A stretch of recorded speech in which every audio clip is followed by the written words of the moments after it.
Hello, Holly. Hi, How are you? good. How are you? I'm good, thanks. Nice to meet you. I'm Dale Shover. I'm Heather's husband. Yeah, hi, Dale. Hang Have we on. have we met before? I don't think. No, Oh, no. okay. Uh-uh. So are you coming in from the detox group or are you one of Heather's clients? I'm Heather, one of Heather's clients. Yeah, I've I been guess you going. could be both, I guess. Yeah, I just did my second session with her soundboard. Okay, cool. Yeah, and um, she does emotion and body code, which I've been familiar with for several years. So Good. yeah, I've been enjoying my sessions with her. Yeah. And what is it that you do? Well, I'm a life coach. Oh, But sort of part of that work is I do a little bit, I dabble in health coaching as well. And have gone through and survived a major illness myself. And so I have a lot of interest in health. awesome. Yeah, I'm yeah, very fascinated with health and all kinds of modalities and nutrition and everything else, mindset. Right. Yeah. Yeah, I've studied it for a long time. Well, So, there's and we'll talk about this tonight. There's a lot that we have gotten wrong about health. Um, and there's a whole world of knowledge out there that is not typically, that's not really in the mainstream. yes. And so I think you're probably, just the fact that you're here, you probably are aware of that, Yes. right? Yes. Hello, Thad. Hello, Alexia. Hi, Dale. Hi, Heather. Hello. How are you guys? I just see the same last Hello. name. I forget that's Heather, the spouse. So I just why I Yes, said, oh, yes. And this is Heather, my wife, and Lexi is one of my colleagues from the CLC. I'll Great. settle down and I'll be on video because right now I'm still moving. Okay, no problem. Hey, Thad, how's it going, man?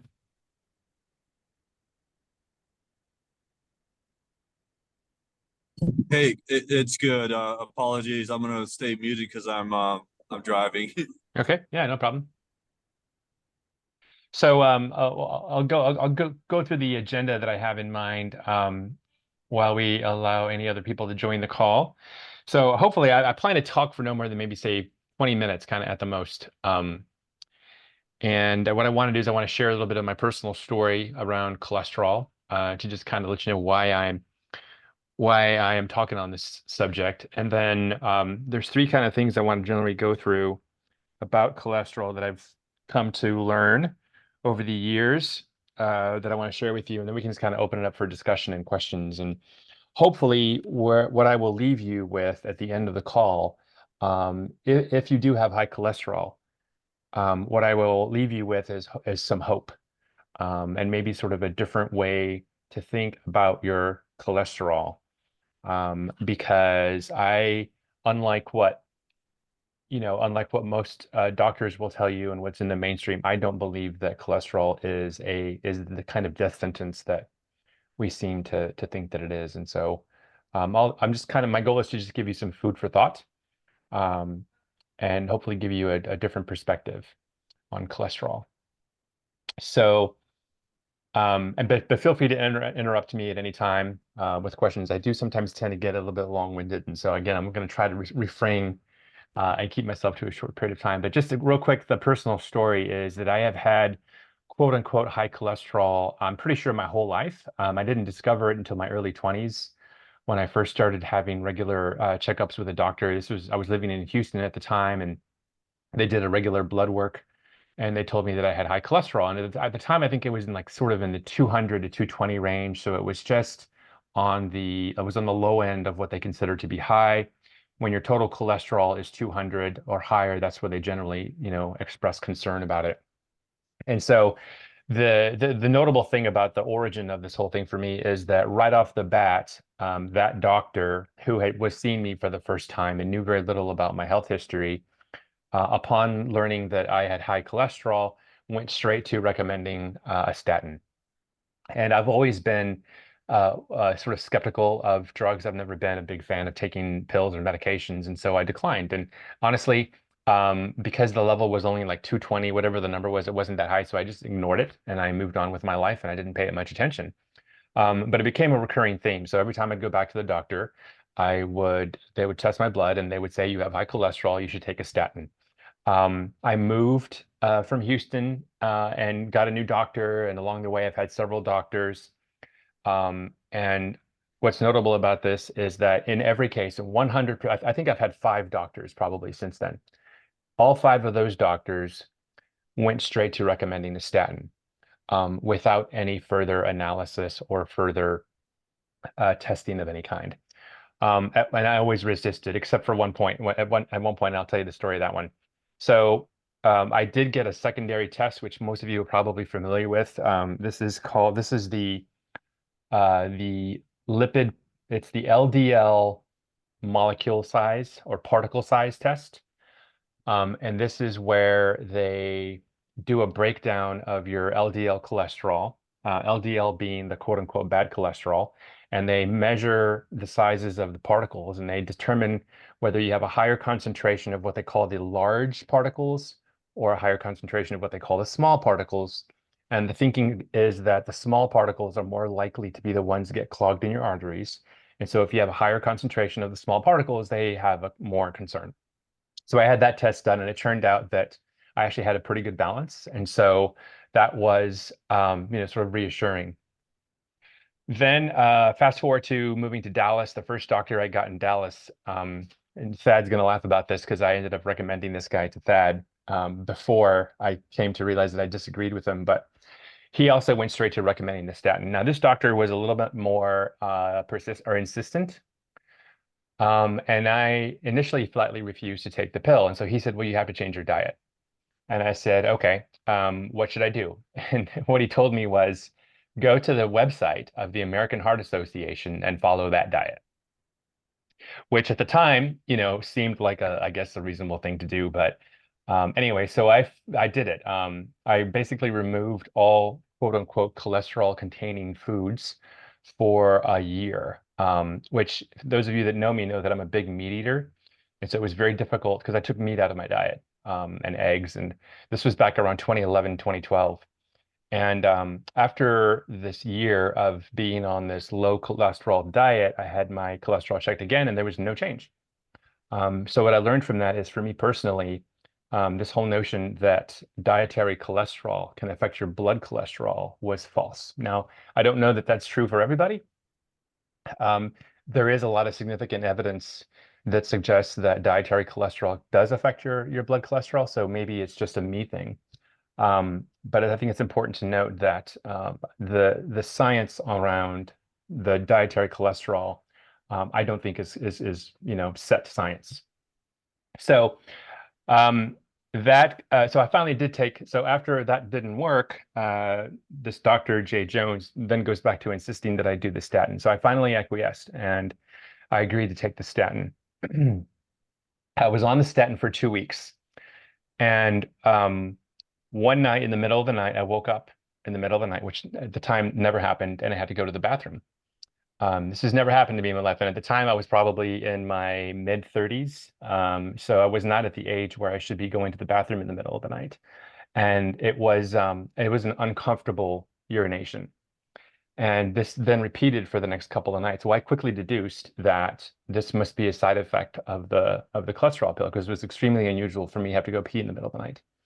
And already being skeptical of medicines, I just stopped taking the statin altogether. Then I ended up, the doctor told me that if I didn't continue taking the statins, he would fire me as a patient. So I stopped seeing him. And so that was kind of the end of the story. Now my cholesterol had at that point was like around 250, so 260 is kind of where the number had migrated to, and that's kind of where it tends to be even today. So, and this part of the story is coming to an end. So there's one last piece. I turned 50 late last year. Earlier in the year, I decided I wanted to run a marathon in celebration of my 50th birthday. And at the time, I still have this friend of mine that is another parent. He's the dad of one of my son's good friends. He's a triathlete, and he trains people for triathlons. And so I was telling him about this, and he said, I'd be happy to train you. to prepare for your big marathon. And so I was like, sure, of course, I'm happy to have you do that. But he said, the one thing I'd like you to do though is go get your heart checked, to be sure that, you know, because you are 50, so be sure you get your heart checked and be sure that it's a good idea that you're, you know, physically fit enough. So I made an appointment with a cardiologist, and she took my history. I told her I have high cholesterol, and she said, "What's the number?" And I said, "It's about 250." And she goes, "Well, you need to take a statin. Why aren't you taking statins?"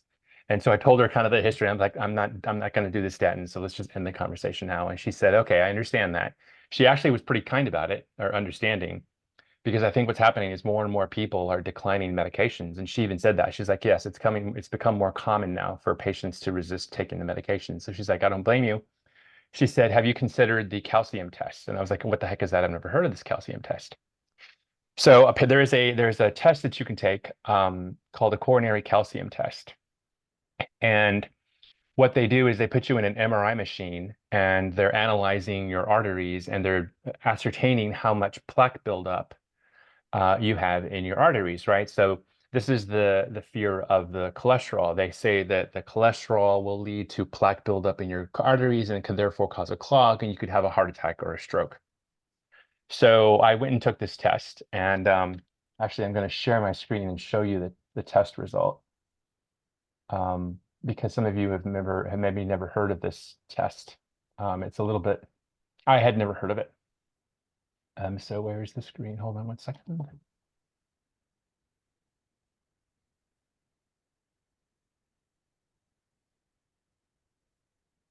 Okay.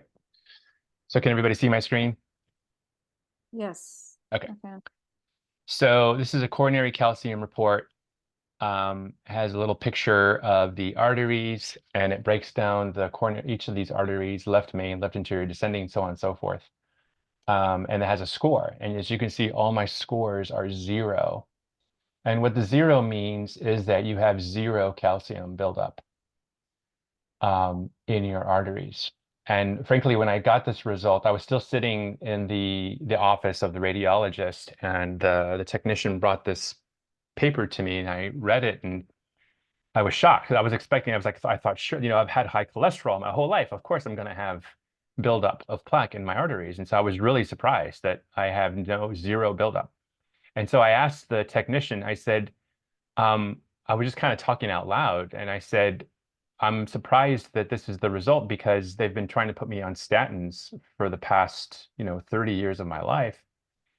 Isn't the purpose of the statin to reduce or to prevent the buildup of the plaque in your arteries? I just want to make sure I understand this." And she goes, "Yeah, that's the purpose of the statins."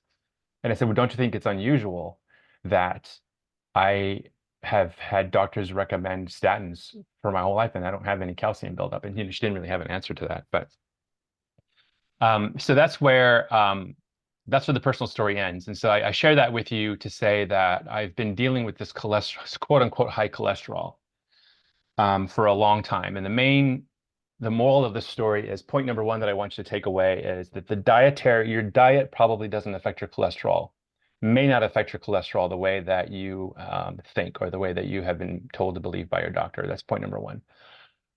Point number two is, and I'll come to this in a little more detail here in a minute, is the statins have side effects that are probably underreported in the literature.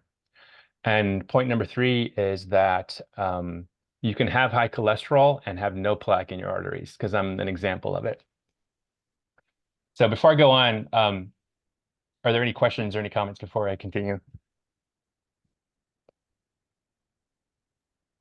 What does the doctor say about the fact that you don't have any calcium? Yeah. So The same doctor that says that you should go on statins, does the doctor then say, okay, since you have 0 plaque buildup, you don't need to take statins? that's a great question, and I wish I had an answer. I never followed up with her, so I don't know the answer. I never presented her with that question. I did intend to. Well, I did, because I got that test because both you and my sister recommended that I get it. And my doctor said, well, that isn't proven. The calcium score isn't proven to mean that you don't have any incremental risk of, a heart attack. Mm. And so you should still go on a statin. So let me ask you, I mean, is this saying you have no plaque? How is the calcium test connected to cholesterol / buildup? Is that what makes the buildup, the calcium? Yeah, so what I think the way it goes is the cholesterol will clog your arteries. So it narrows the arteries. And then it can also catch or cause the buildup of this plaque. And I assume that, so the plaque is comprised of calcium. So calcium and plaque are synonymous. And so it is the buildup of the cholesterol in your arteries that causes the plaque to collect. And the plaque then, I guess, worsens or exacerbates the clogging of the arteries. And then, you know, that leads to a higher, theoretically leads to a higher risk of a heart attack or stroke. Interesting. Okay. Makes sense. Yeah. And did they kind of so this does really have 100% effect. So I mean, basically you don't have to take any other test. This is conclusive. Well, what that is suggesting is that his doctor told him that it wasn't conclusive. Oh, And I think that's what you're saying, right, Thad? Yeah, I think so. I want to go back to check my messages back and forth with him on that. But yeah, he's still worried about my cholesterol, even though I scored a 0 on the calcium test. So, okay, so hold that thought, because I will come back to this, this idea. But before I go on, I appreciate you raising that question, Thad. Anybody else have comments? Yeah, I do. So if they're saying there's calcium in your arteries, are we you know, does it if are people getting too much calcium and that's how it's coming from? Or, you know, it's not like fat or anything that's hardening in there. It doesn't seem like. I don't know. I don't understand it. But it's like they're saying calcium, if you don't have any calcium buildup. Well, where's the calcium coming from if they do have a buildup of it? Right. So that's actually a really good question, and that goes to a lot of, I think, what we're starting to see and what's becoming more and more known in the mainstream is the basic idea that the scientists and the researchers and the doctors actually don't know a lot of stuff. And a lot of the stuff that they think they do know wasn't right.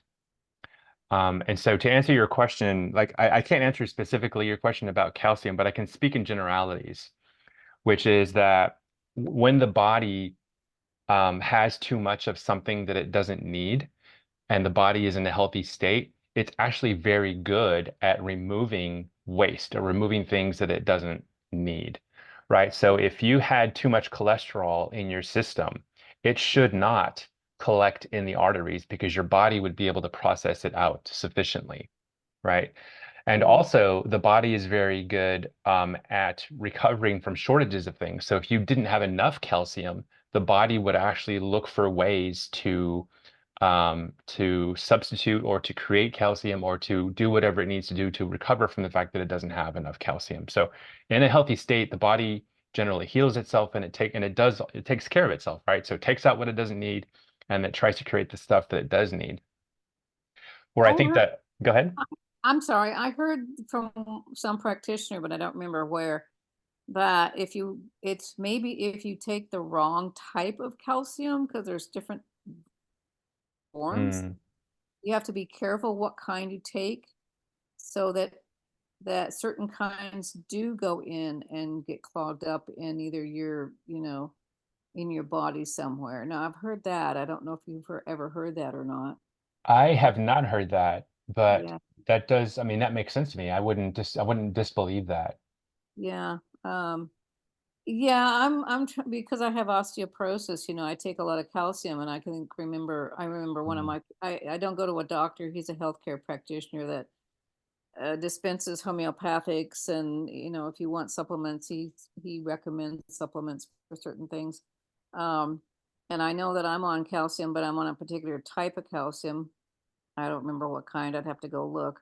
But there's different kinds, and there's different kinds of magnesium as well. But I've heard that somewhere, not just from him, from I think another friend of mine, that she talked about that years ago, and you know that's about all I know about it. That just when you were talking about having this test for calcium, I'm like, isn't that interesting?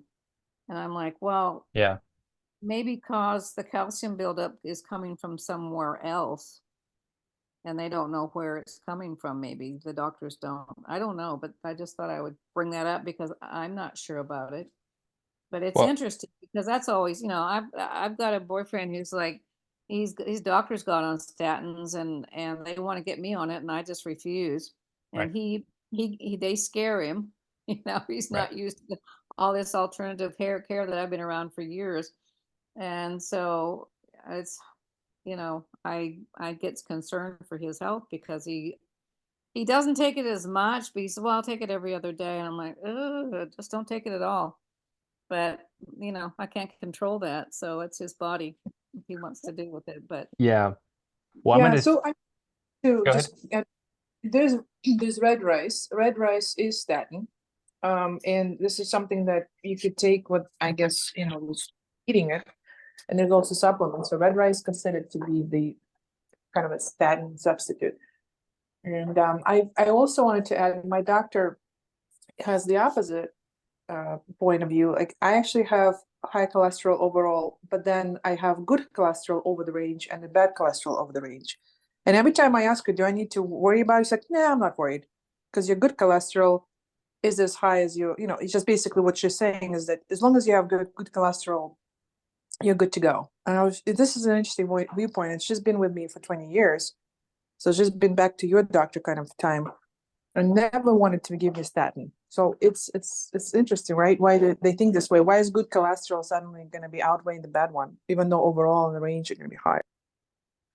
So that's interesting. Okay, so both things. So Holly, thanks for bringing up the thing about calcium. I don't know the answer, but I made a note of it, and I'm going to see if I can find out.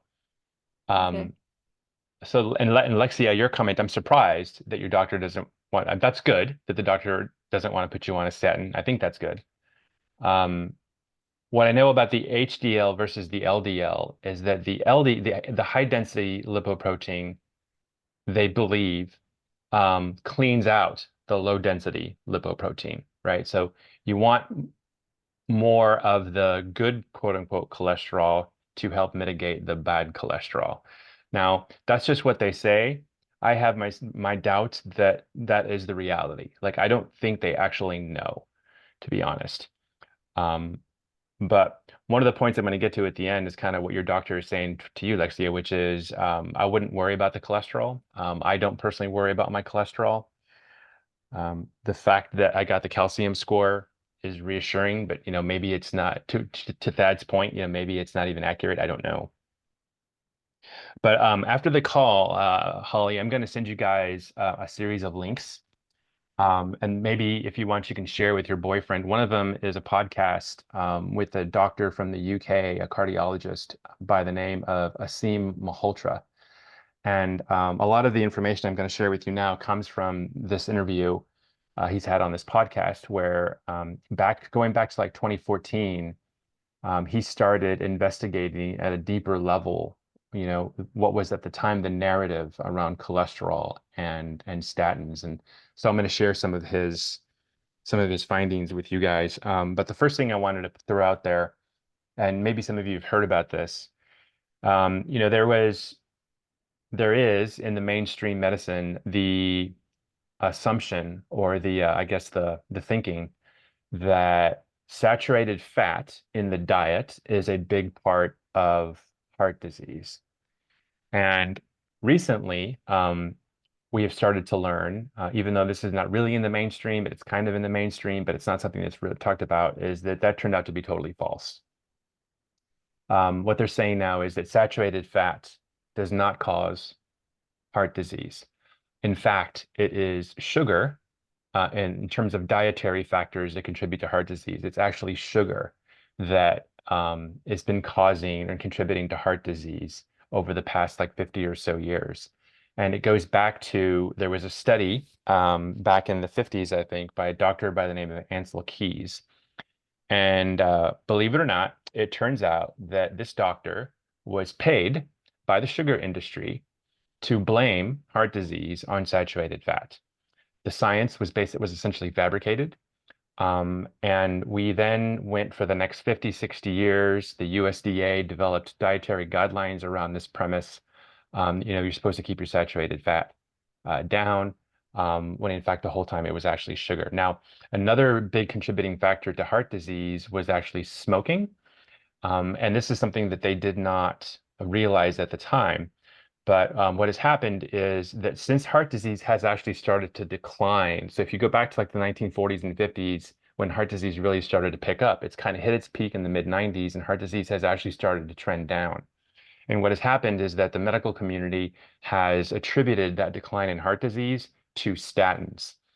In fact, and this is one of the points that Dr. Malhotra makes, is that that decline in heart disease is probably more attributable to the decline in smoking than it is to statins.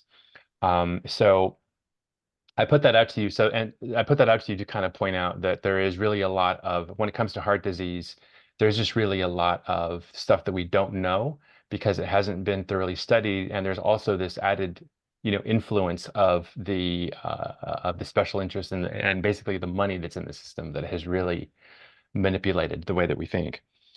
And one of the links I will send you is an article that covers this too. There are books that have been written about this whole thing. So saturated fat is okay. And if you'd like to eat butter, by all means, you should eat butter. The other part of this too is you guys might remember this. There was a time when they believed that eggs were a huge part of the cholesterol in your body because the eggs contain a lot of cholesterol, and then they change your mind on that, and they change your mind again. They keep going back and forth. The point I think essentially is really that diet probably doesn't play as big a role in the cholesterol as you think that it does. The other big finding here is, and this goes back to Dr. Malhotra. He says, and others have said this as well, cholesterol specifically is also not linked to heart disease. So the big contributing factors, right, as I said, smoking, type 2 diabetes, obesity, these are all things that are contributing factors to heart disease, and cholesterol was always one of the ones that was put in that same category. There is ample science now that suggests that actually no, there actually is not a connection between cholesterol and heart disease. So now let me give you some specific data points around this. There was a study that was done, it started in 1948. And this was a study that resulted in the conclusion that there was a relationship between cholesterol and heart disease. And what Dr. Malhotra has done is he's gone into this study and looked at other studies as well. And he found that this conclusion or this linkage between cholesterol and heart disease was actually based on a misunderstanding and sort of almost like misinformation. Just the study didn't actually say what we all think that it said. So the study was called the Framingham study. And I think it was in Framingham, Massachusetts, where it was based. And it started in 1948. The study took place over a period of decades. They followed over 5,000 people. And if you look into that study in detail and you actually look at the data, what the study did find is that there was an association between total cholesterol and heart disease, but that link only was present for people who had a total cholesterol of over 300 milligrams per deciliter. So that's on the extreme high end, right? As I said, so mine's around 250. 300 milligrams per deciliter is an extremely high cholesterol level. And they also found that of those people who had that level of cholesterol, many of them had an actual genetic condition that gave them an extremely high level of cholesterol. And it's called something like hyperlipidemia, I think is the name of this condition. So what that means is that the potential linkage between the cholesterol and heart disease could have actually been related to this genetic condition, which gave extremely high levels of cholesterol, and not to just all people who have high cholesterol, right? So it's really kind of a misunderstanding of what the study found that has caused all this prescription of statins. And then, so that study, as I said, started in 1948. Well, one of the co-directors of the study was a doctor by the name of William Castelli. And then in 1996, so, back, what was that, 20 something years ago, he issued a new study, or kind of he issued like a summary, which was almost in some ways retracting the findings in the Framingham study. And what he said is that, let me quote this, see. So he said, unless your LDL cholesterol is above 300, now that's not the total cholesterol number, he's specifically referring to the LDL cholesterol. He says, unless your LDL cholesterol is above 300, it has no value in isolation in predicting heart disease, okay? So there's that. So this is a guy who was part of the study himself, who's essentially retracting one of the findings of the study, like, 50 years, 40 years later. One other thing to point out is, so there was another study, and this is a paper that the same doctor that I'm talking about, Aseem Malhotra, put out in 2019 in the British Medical Journal. And he said that he looked at all drug trials, so not just the Framingham study, but he looked at all drug trials, sort of like a metadata analysis, to find if there really was a true correlation between lowering your LDL. So he wanted to find out if it's true that cholesterol causes heart disease, then it should also be true that if I lower my LDL cholesterol, and therefore lower my total cholesterol, that there should also be then a reduction in heart attack and stroke, right? So it's kind of flipping it around. It says if we actively lower your LDL with the use of a statin, then there should be a correlated reduction in heart disease and stroke. So he looked at like hundreds and hundreds of studies, drug trials, to see if this correlation was true, and it wasn't. So he did not find across numerous studies that lowering cholesterol through statins was actually resulting in fewer heart attacks and strokes. It wasn't. So I'll pause there and give you guys a chance to comment or ask questions. I wanted to tell you that some years ago, I was watching a lot of videos that were done by doctors. I don't know how they came into my inbox, but there was quite a few summits and things like that. And there was a couple of doctors that were definitely saying that their studies had shown that people that had higher cholesterol lived longer than those people that didn't. Now, these are functional doctors, though.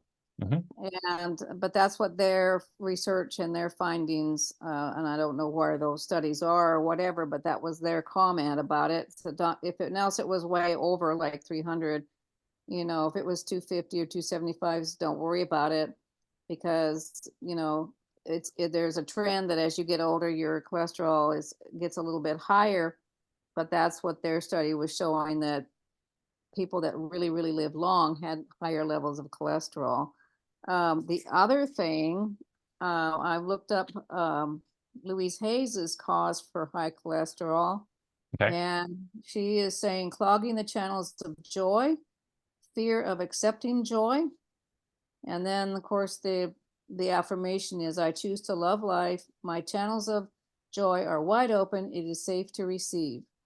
So there's always the connection of the emotional issue and the eating the right good foods and that kind of thing. I also read years ago that they did a study in New England a long time ago, when the social connections used to be a lot closer, before all the technology and everything. And they found that there were these Italian communities on the East Coast, and during this time when I think it was like in the 40s and 50s, somewhere in there, that they did a study to see, about their diets and who was living long and who wasn't and why and all that. And they said they found that the people that lived longest, they ate everything, but they had really, close social, close families, a lot of socialization, and they were really happy. And they lived longer. And I'm like, that makes total sense. But they didn't worry about what they ate. They just enjoyed it and loved it and went on. Right. And I'm like, Oh my gosh, ever since I was a kid, it was always like parents were always like trying to lose weight and everything. And so they were doing all these different things and following the doctors and that. And of course, we were all eating margarine and garbage that, and vegetable oils that are, very bad for you. And so, but we studied it and studied it. And finally, after years, my dad was starting to get into his 70s and he says, I've studied this for years and everything is bad for you. I go, yeah, that's been my findings too, is that, first it's good, then it's not, then it's good, then it's not. And it's like, it's confusing. But the food industry and the doctors and the medical people, they want to keep you on drugs. That's my opinion. Yep. So, Yeah, that's true. And Malhotra in this podcast I'm going to send you guys talks about that at length. And he gives specific examples of how, in particular, the statins are corrupted. The next point I kind of wanted to get to was the idea. So to talk specifically about the statins. So we've established a couple of things, right? We've said saturated fat is not causing heart disease. We've said cholesterol is not really linked to heart disease in the way that we are led to believe. The other thing is that the side effects of statins have been egregiously underreported in the scientific literature. And Malhotra will go through an example of this, and I'll briefly explain one of the ways in which the side effects were understated. So there was a big study that was done around statins. It's one of the bigger ones. The guy who ran the study is a very well-known doctor who's like the king of statins. It turns out that, they started with something like 5,000 people in the clinical trial. There's a name for it, but when they do a clinical trial, they have a period. They have a period of time where the people in the clinical trial start to take the medication prior to the official start date of the actual study itself. And it turns out in this case, what was happening is that patients started to experience side effects, and then either by their own choice or by the choice of the people running the study, those people who were experiencing side effects in the pre-period were removed from the study. I'm gonna let you sit on that for a second. Okay. So, they start with 5,000 patients, and then they basically filter out the people who are experiencing side effects before the study technically begins. So what they did was, and again, I'm not saying that this was intentional, and I'm not saying that this was some kind of malfeasance, because it could be that people in the trial opted out of the study by their own choice because they were experiencing side effects. But for either way, it doesn't really matter, because what the end result was that you took out all the people experiencing side effects before you started running your numbers, right? So the trial was basically biased towards people who weren't having side effects. So what they would report is there's one particular side effect that statins are really well known for, and it's muscle soreness and fatigue. The study, which is one of the biggest studies for statins, reported a 1% incidence of this particular side effect, which was muscle soreness and fatigue. Go ahead. Yep, go ahead. And what Malhotra was finding, so one of the reasons that he started investigating this, he'll tell you the story in that podcast, is he talks about that with his own patients, he was witnessing a much higher than a 1% incidence of muscle soreness and fatigue. So he was experiencing more like a 1 in 5. It was like 20% of the patients that he was putting on statins were reporting muscle soreness and fatigue to the point that it was like debilitating. So it wasn't like a minor muscle soreness, minor fatigue. It was to the point that it was affecting their life. It was affecting their ability to function. So there's been some other studies that have come out that have supported the idea that the side effects are actually significantly more common than the 1%. And this goes to kind of what you were saying, is just that the science is, whether there's malfeasance or not, there is an incentive to get people to take the drugs. And when they took out all these people from the study because of the side effects, they didn't tell you that, right? That wasn't that particular issue in the study was not reported in the scientific research, right? So the number was wrong. The calculation was biased.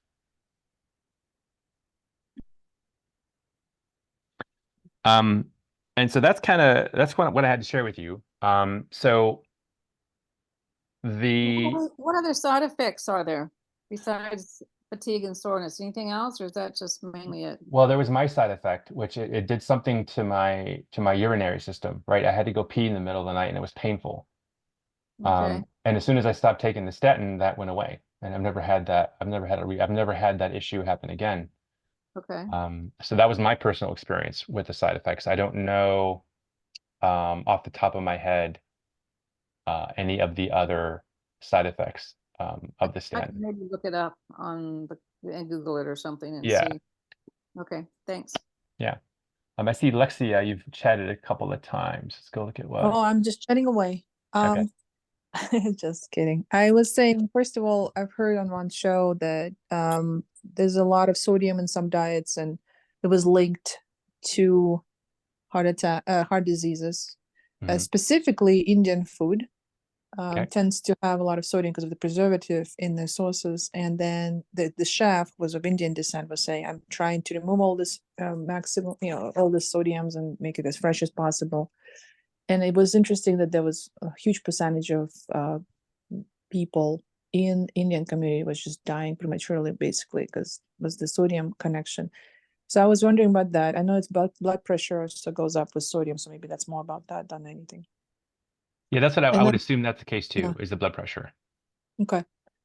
And then, but blood pressure also causes constriction of our, of blood vessels and also expansion, right? So it depends. I mean, if you have that going on, maybe plaque plays into that. I mean, okay, we're just kind of in the territory of mostly medical community at this point, but CoQ10 is what I was going to say. If you do take something like red rice for your cholesterol, after all, then this, my mom is a medical doctor, so she's always saying statins are very tough on your vessels, blood vessels. She's saying that, and she's always saying, and it's probably one of the hardest for your heart muscle.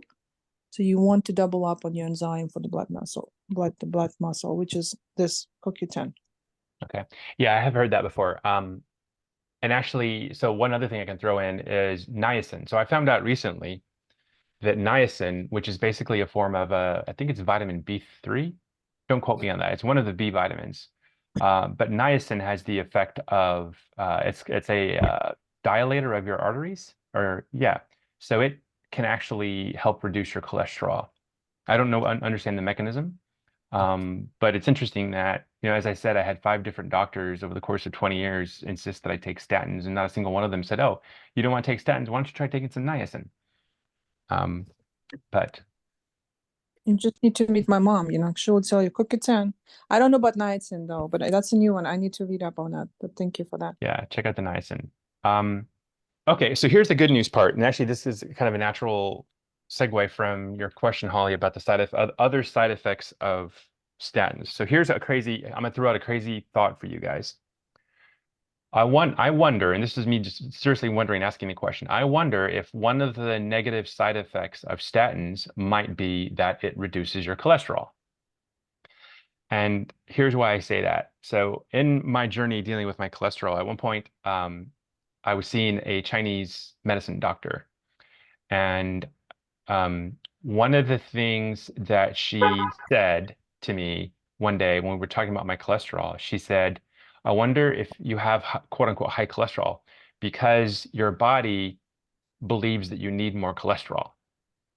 Right. So if you think about what cholesterol actually is, cholesterol is, it's a lipid that is in the cell membranes of your cells. So all your cells have a membrane, right, which keeps the cell together. And cholesterol is one of the key components of that cell membrane, the cell wall.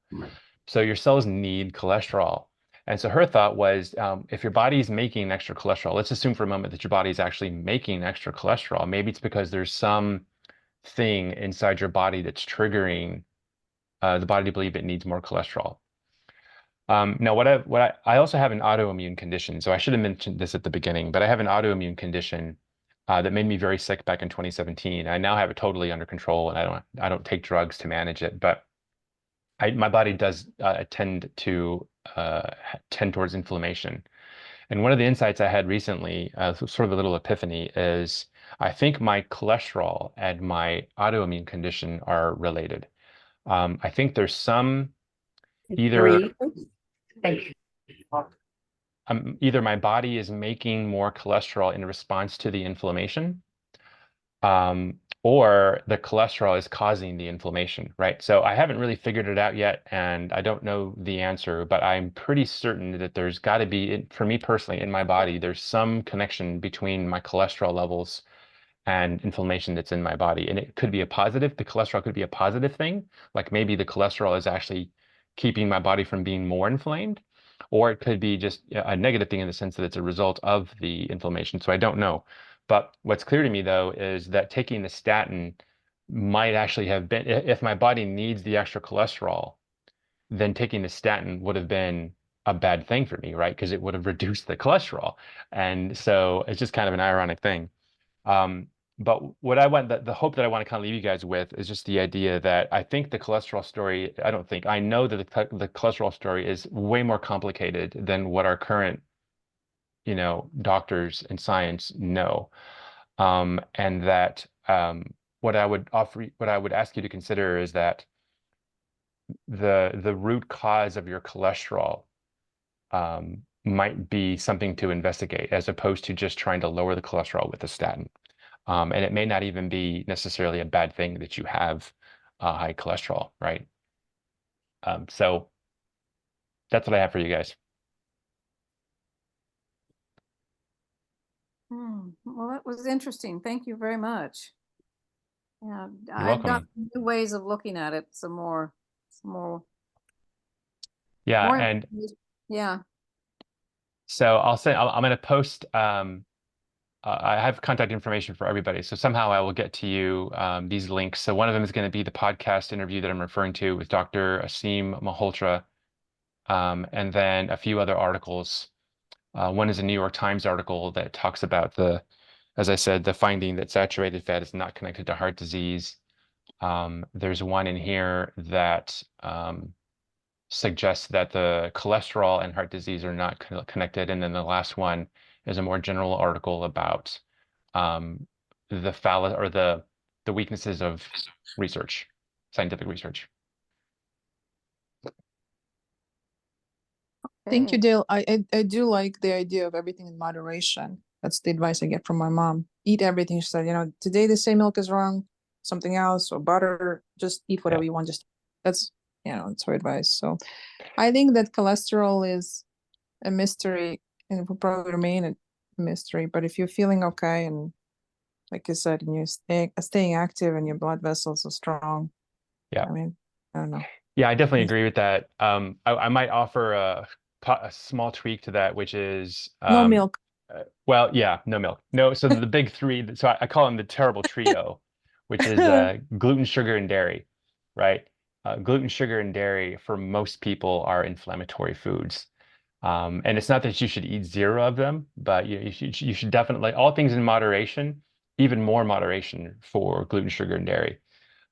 Meaning, if you're 80-20, if 20% of your diet is, I would do, when it comes to gluten, sugar, and diet, I'd make it more like 95-5.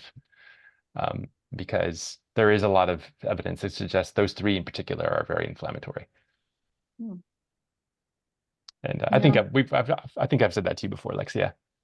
Maybe I haven't. Milk, but I'm okay with sugar and out of my diet. Gluten as well, but I don't know. Milk is just Yeah, dairy's hard for me. It's like I love cheese. Gluten is not. Oh yeah. Sugar is, I pretty much keep that down, but dairy's my, oh, I love cheese. I love cheese too, and I love Yeah. butter. But Butter and cheese, yeah. but think about this. I'll give you another little piece of food for thought. We humans are the only species that consume the milk of another species. Right. Yeah. Well, unless they're like I've seen some animals giving milk to those other abandoned animals. and they survived. Kittens and puppies. Sometimes Ye- mamas. It's Well, true. Well, yeah, I don't know how much that occurs in actual nature, though. I think when domesticated animals are probably maybe an exception. I don't know that. I'm not sure how we screwed up their evolution when we domesticated them. Oh, no, no, we're not gonna open that can of worms. All right. Well, thank you, everyone. thank you. All right. Appreciate Thanks, it. guys. I appreciate you Hey, being here. Dale, I had a Dale, question. Dale. Yeah, go for it. I didn't want to bog everybody else down with it, but I was really fascinated with that Malhotra study that you referenced, and that was really good info. But you were talking about, and it made total sense that the people with over 300 cholesterol, one that had, or a lot of them had that condition, or and this, Hyperlipidemia. yeah. And so just to build on that, did they, that disease also is connected to higher rates of heart disease? So it's like, if you have that condition, because it would cause the people with over 300 to have caused the linkage of high cholesterol to heart disease, right? Yes, I think you're breaking up a little bit, but I think you're asking, does the people with do people with hyperlipidemia have a higher incidence of heart disease? That's what you're asking? Yeah. I don't know. Okay. That is a good question that I will write down and see if I can find an answer. Well, I just meant because that would lead to the conclusion, because like you're saying, essentially that the sample, the data was saying, initially concluded that high cholesterol is linked to high incidences of heart disease. But then one of the ways that you said he basically broke that down is that it was really not just high cholesterol, like over 200, but it was really the cholesterol that was over 300, and that a lot of the people who are over 300 also have that condition. Right. So it must be that the people with that condition have a higher likelihood of having heart disease. Right. So therefore, that might be what's driving the linkage between cholesterol and heart disease. Right. Not having high cholesterol. Right. But I was just curious, like if you knew if that was what drove that linkage, was the prevalence, is it common, or is it pretty rare and it's not really affecting the study at all? So he didn't explicitly say that the hyperlipidemia people had a higher incidence of heart disease because of the hyperlipidemia. I think what you're suggesting is that seems like the logical conclusion, and I agree that seems like the logical conclusion, but I don't know that that is the definitive conclusion. Okay. So I would want to look at it. Also, I just forwarded you, funny enough, the email with my results for my calcium score, and they were 0. And if you open up the attachment of the report, it's like for my doctor, it says, "Yep, you scored a 0, and we still recommend you go on statins." And you wrote back to me, I found this in my archives. You wrote back to me, "Well, that doesn't make any sense at all." Yeah, well, part of it too is, I think, I don't mean to sound like I'm coming down hard on doctors, because I think that in a lot of cases, doctors are doing the best that they can. They don't have time necessarily to go do their own research and to look up the Lancet and the British Medical Journal and all of that and read the studies in detail. So there's that. When he was insisting that you take the statin, it could be one of two things. One, it could just be innocent, that he really believes what he's telling you, meaning that maybe he's just not well enough informed, right? So he believes that the statin is going to save your life, and so he's insisting that you take the statin. It could also be that he has a financial incentive to give you the statin, right? Yeah. Or it could even be a little bit of both. Now we know for a fact that money plays a role, And that as Yeah. much as the FDA tries to regulate it, the pharma companies are still financially incenting doctors to give you medicine. Yeah. Well, I did find some other research that or re, reports or articles that said that if you do score a 0, then you're good. However, if you have high cholesterol, that there could be other risk factors leading to heart disease. But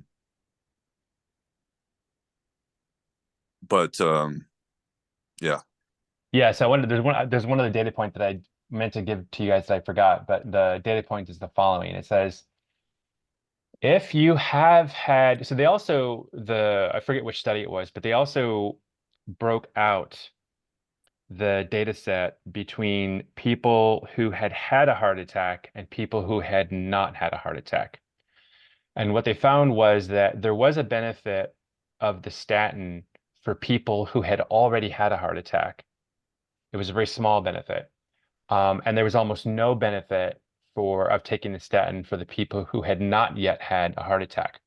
But when you look at the first group, Right. which is people who have had a heart attack, so if you take the statin for 5 years consistently and you don't have any side effects, okay, having had a heart attack, the statin increases your life expectancy by 4 days. Right. Well, that's not statistically significant. Right. Oh, the other thing was I can't remember where I think I remember my doctor telling me he said that the calcium scoring test, doesn't measure, it only measures your heart calcium. It doesn't measure the calcium in your brain. Oh, And interesting. Okay, yeah, that's true. and that's another big risk is, the stroke Yeah. Risk of there being calcium or plaque in your, Yeah, or that's what that's interesting. worth. That's interesting. Actually, that prompts me to another point to make is you have to be aware of what they're actually measuring, right? So this goes to your point earlier, Holly, when you were talking about like what does it mean if you have excess calcium in your system, are you going to be more likely to have calcium buildup? Well, when they take a blood test and they're measuring the cholesterol, just just realize that is what they're telling you that it is. It's a measurement of the cholesterol that's inside your blood, right? It's not necessarily a measurement of the cholesterol that's in your cell membranes or the cholesterol that's in your organs, right? Or the cholesterol that's in your brain. It's a measurement of cholesterol that's in your blood, which has a different meaning than, say, cholesterol that's collected inside of your brain, say, right? Or any other organ. And in the same way, the calcium. So when they measure the calcium score in the calcium test is an MRI. So it's like that is saying it's just the calcium that's in the arteries of your heart. It's not the same as the calcium that's in your blood. And so that's just one thing to always kind of be aware of is when they do these blood tests and different kinds of tests, it's testing for a very specific thing. And we sometimes we make assumptions and conclusions that aren't necessarily supportable because just because you have high cholesterol in your blood doesn't mean that you have high cholesterol in your liver, right? Your liver is not trying to overprocess cholesterol or whatever. So just something to keep in mind. There was one more data point that you prompted me to tell you, Thaddeus, was so yeah, the statins. Oh, so as I was saying, they did find that there was a benefit of taking the statins in patients that had already had a heart attack, right? And again, it was increases your life expectancy by 4 days. But there's a further caveat to that, is what Malhotra found was that benefit was not coming from the reduction of cholesterol because statins don't just reduce your cholesterol. They also have other things that they do to your biology. Specifically, statins are anti-inflammatory and they have anti-clotting benefits. So his finding was that the benefit that came from the statin in patients that already had a heart attack was because it was reducing inflammation and it was anti-clotting. It was not because of the reduction of cholesterol.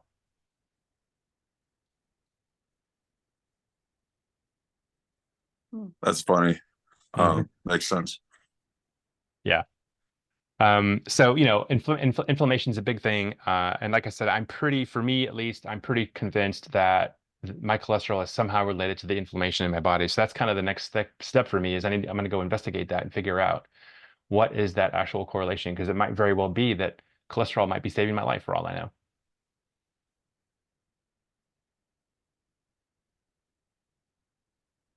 So thank you guys for joining. Thank you. As I said, I'll get all these links to you, and then I'll also share the recording of this call, and feel free to share it with anyone else that you think might be interested. Thank you very much for the sharing, Dale. Yeah. Thanks, you. Dale. Yeah. Thank you guys. Nice meeting you, Holly. You too. Thanks. All right. Bye. Take care, everyone. Take care.